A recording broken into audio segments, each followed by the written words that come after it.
Early in the morning, Jerubbaal, that is, Gideon, and all his men camped at the spring of Harod. The camp of Midian was north of them in the valley near the hill of Mor. The Lord said to Gideon, "You have too many men. I cannot deliver Midian into their hands, or Israel would boast against me. My own strength has saved me. Now announce to the army, anyone who trembles with fear may turn back and leave Mount Gilead." So 22,000 men left, while 10,000 remained.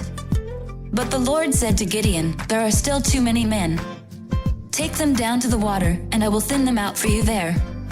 If I say, 'This one shall go with you,' he shall go, but if I say, 'This one shall not go with you,' he shall not go." So Gideon took the men down to the water. There the Lord told him, "Separate those who lap the water with their tongues as a dog laps from those who kneel down to drink." 300 of them drank from cupped hands, lapping like dogs. All the rest got down on their knees to drink. The Lord said to Gideon, "With the 300 men that lapped I will save you and give the Midianites into your hands. Let all the others go home." So Gideon sent the rest of the Israelites home, but kept the 300, who took over the provisions and trumpets of the others. Now the camp of Midian lay below him in the valley. During that night the Lord said to Gideon, "Get up, go down against the camp, because I am going to give it into your hands. If you are afraid to attack, go down to the camp with your servant Purah and listen to what they are saying. Afterward, you will be encouraged to attack the camp." So he and Purah his servant went down to the outposts of the camp. The Midianites, the Amalekites, and all the other eastern peoples had settled in the valley, thick as locusts. Their camels could no more be counted than the sand on the seashore. Gideon arrived just as a man was telling a friend his dream. "I had a dream," he was saying. A round loaf of barley bread came tumbling into the Midianite camp. It struck the tent with such force that the tent overturned and collapsed.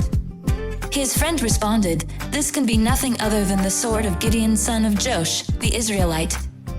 God has given the Midianites and the whole camp into his hands." When Gideon heard the dream and its interpretation, he bowed down and worshipped. He returned to the camp of Israel and called out, "Get up! The Lord has given the Midianite camp into your hands."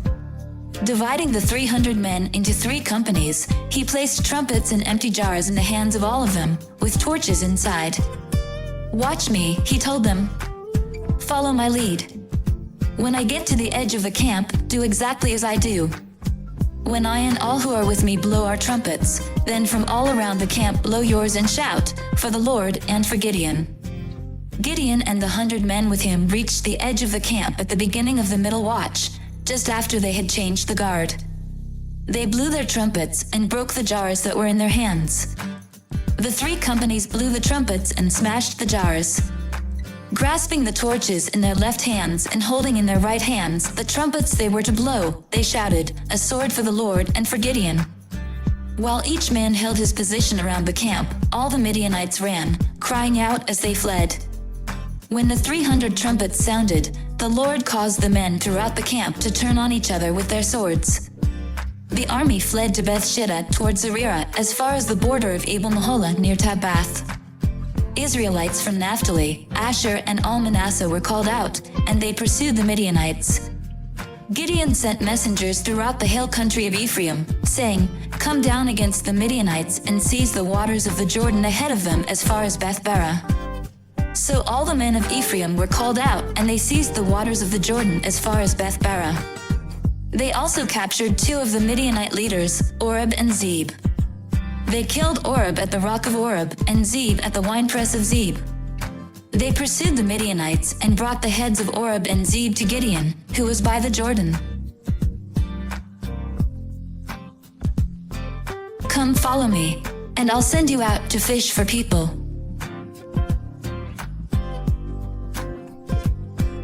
I hope and I pray that the Spirit of God, the Almighty, is with you, and that His Son and His Holy Spirit bless you and your family throughout eternity.